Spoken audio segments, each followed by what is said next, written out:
പിണറായി വിജയനെയല്ല, അദ്ദേഹത്തിൻ്റെ മകൾ വീണ വിജയനെയാണ് E D ലക്ഷ്യം വെച്ചെത്തിയതും ചോദ്യം ചെയ്ത് തിരിച്ചു പോയതും. അങ്ങനെ വീണ CMRലുമായി നടന്നതെല്ലാം സംഭവിച്ചതെല്ലാം തുറന്നു പറഞ്ഞു എന്നാണ് സൂചനകൾ. റെയ്ഡിൽ പിടിച്ചെടുത്ത ബാങ്ക് രേഖകൾ വിശദമായി പരിശോധിക്കാനും വീണ ഉൾപ്പെടെ ഉള്ളവർക്ക് ഉടൻ അതിനായി സമൻസ് അയക്കാനും ഇ ഡി നീക്കങ്ങളും ആരംഭിച്ചു കഴിഞ്ഞു. ഇനി വീണയെ തേടിയവർ പ്രതിപക്ഷ നേതാവിൻ്റെ വീട്ടിലേക്ക് വരില്ല, വീണ അങ്ങോട്ടേക്ക് ചെല്ലേണ്ടി വരും. CMRലെ മുഴുവൻ സാമ്പത്തിക ഇടപാടുകളും അന്വേഷണ പരിധിയിൽ കൊണ്ടുവരാനുള്ള നീക്കത്തിന്റെ ഭാഗമായി കള്ളപ്പണം വെളുപ്പിക്കൽ നിരോധന നിയമത്തിലെ എല്ലാ പഴുതുകളും ഉപയോഗിച്ചുകൊണ്ടുള്ള പരിശോധനയാണ് ഇപ്പോൾ നടക്കുന്നത്. ഇതിന്റെ ഭാഗമായിട്ടാണ് ഒരു മുതിർന്ന ബാങ്ക് ഉദ്യോഗസ്ഥ കൂടി കഴിഞ്ഞ ദിവസത്തെ ഇ.ഡിയുടെ റെയ്ഡിൽ പങ്കെടുത്തത്.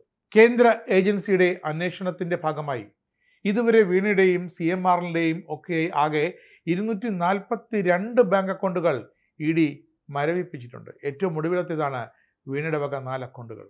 മരവിപ്പിച്ച ഈ അക്കൗണ്ടുകളിലായി ആകെ 18.36 കോടി രൂപയാണ് നിലവിൽ ഇ.ഡിയുടെ നടപടിക്ക് മുന്നിലുള്ളത്. വീണ വിജയന്റെ അക്കൗണ്ടുകളിൽ നിലവിൽ 8 കോടി രൂപയുണ്ടെന്നാണ് കണക്കുകൾ.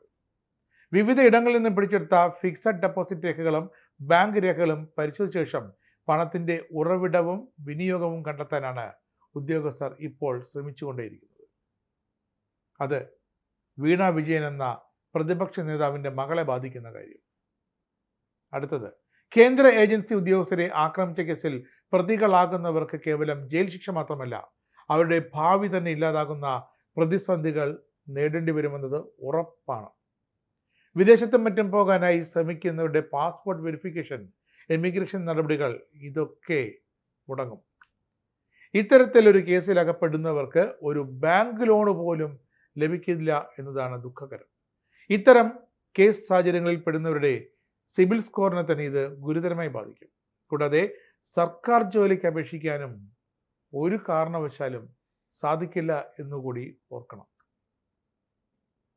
ഒരിക്കലും നൽകാത്ത IT സേവനങ്ങൾക്കായി എക്സലോജിക്കിൽ നിന്ന് ലഭിച്ചതായി പറയുന്ന ആ തുക ഏത് തരത്തിലാണ് വിനിയോഗിച്ചതെന്ന് ഇ.ഡി പ്രത്യേകം പരിശോധിച്ചു വരികയാണ്. ഈ പണം ഉപയോഗിച്ച് വീണ വിജയൻ എന്ന വീണ തൈക്കണ്ടി എന്തെങ്കിലും തരത്തിലുള്ള നിക്ഷേപങ്ങളോ മറ്റ് ആസ്തികളോ വാങ്ങിയിട്ടുണ്ടോ എന്ന കാര്യത്തിൽ വിശദമായ അന്വേഷണം ഇനിയകം നടക്കുക. കഴിഞ്ഞ ദിവസം തന്നെ റെയ്ഡിനിടയിൽ ഉദ്യോഗസ്ഥർ ചോദിച്ച ചോദ്യങ്ങൾക്ക് വീണ വിജയൻ നൽകിയ മറുപടികൾ തൃപ്തികരമല്ല എന്നാണ് റിപ്പോർട്ട്. കാരണം വീണ വിജയന് നേരത്തെ തന്നെ അവരുടെ അഭിഭാഷകന്റെ അഡ്വൈസ് ലഭിച്ചിട്ടുണ്ട്, വ്യക്തമായ മറുപടി ഒന്നിനും നൽകേണ്ട എന്ന്. ഇതിന്റെ അടിസ്ഥാനത്തിൽ ഇ.ഡി കൈയും കെട്ടി തിരികെ പോയതല്ല, വരും ദിവസങ്ങളിൽ വീണയ്ക്ക് നോട്ടീസ് നൽകി കൊച്ചിയിലെ ഇ.ഡി ആസ്ഥാനത്തേക്ക് വിളിച്ചു വരുത്തി ചോദ്യം ചെയ്യും. 130-ലധികം കോടി രൂപയുടെ കള്ളപ്പണം വെളുപ്പിച്ചു എന്നാണ് ഇതുവരെ മൊത്തത്തിൽ കണ്ടെത്തിയിരിക്കുന്നത്. അതിൽ വീണ വിജയന്റെ പങ്കെത്രയെന്ന് ഇനി വേണം അന്വേഷിച്ച് തരംതിരിച്ച് കണ്ടെത്താൻ. ഇ.ഡി ഉദ്യോഗസ്ഥരുടെ സുരക്ഷയ്ക്കായി എത്തിയ കേന്ദ്ര സേനയ്ക്ക് നേരെയും വീട്ടിന് മുറ്റത്ത് വെച്ച് പാർട്ടി പ്രവർത്തകരുടെ ആക്രമണം ഉണ്ടായത് കേന്ദ്രത്തെ വരെ ഞെട്ടിച്ചിട്ടുണ്ട്. കേന്ദ്ര ഉദ്യോഗസ്ഥർക്ക് ബംഗാളിൽ പോലും നേടേണ്ടി വരാത്ത ആക്രമണം കേരളത്തിലെ CPM അഴിച്ചുവിട്ടതിൻ്റെ പ്രത്യേകതകളെപ്പറ്റി ഇപ്പോഴാണ് പാർട്ടി നേതാക്കന്മാർക്ക് ബോധം വന്നുകൊണ്ടേയിരിക്കുന്നത്. തലസ്ഥാനത്തെ പോലീസ് ഒരുക്കിയ മിനിമം സംരക്ഷണം അത് ഭേദിച്ചുകൊണ്ടായിരുന്നു പാർട്ടി പ്രവർത്തകരുടെ ആക്രമണം. തുടക്കത്തിൽ തന്നെ അവർ ഹെൽമറ്റും കല്ലുമൊക്കെ പ്രതിപക്ഷ നേതാവിൻ്റെ വീട്ടിനുള്ളിലേക്ക് വലിച്ചെറിഞ്ഞിരുന്നു. ഒടുവിൽ നേതാക്കൾ ഇറങ്ങി അത് നമ്മുടെ പ്രതിപക്ഷ നേതാവിൻ്റെ വീടാണ്, പാടില്ല എന്ന് പറഞ്ഞപ്പോഴാണ് അവർ അവസാനിപ്പിച്ചത്. അക്രമികൾക്ക് വ്യക്തിപരമായി ഏറെ ദോഷം ചെയ്യും ഈ ആക്രമണങ്ങൾ. ഡ്യൂട്ടിയിലുള്ള ഇ.ഡി അല്ലെങ്കിൽ കേന്ദ്ര ഏജൻസി ഉദ്യോഗസ്ഥരെ ആക്രമിച്ചാലോ അവരുടെ കൃത്യനിർവഹണം തടഞ്ഞാലോ അതീവ ഗുരുതരമായ ക്രിമിനൽ നടപടികളാണ് കൈക്കൊള്ളുക. ഭാരതീയ ന്യായ സംഹിത പ്രകാരം സെക്ഷൻ 221, 121, 122 ഒപ്പം കൂട്ടം ചേർന്ന് ആക്രമണം നടത്തുന്നതിന് BNS സെക്ഷൻ 189 പ്രകാരം ജാമ്യമില്ലാ വകുപ്പുകൾ പ്രകാരം കേസെടുക്കും. ഇ.ഡി ഉദ്യോഗസ്ഥരെ ഭീഷണിപ്പെടുത്തുകയോ അവരുടെ ഡ്യൂട്ടി തടസ്സപ്പെടുത്തുകയോ ചെയ്താൽ BNS സെക്ഷൻ 121 പ്രകാരം 5 വർഷം വരെയാണ് ശിക്ഷ ലഭിക്കുക.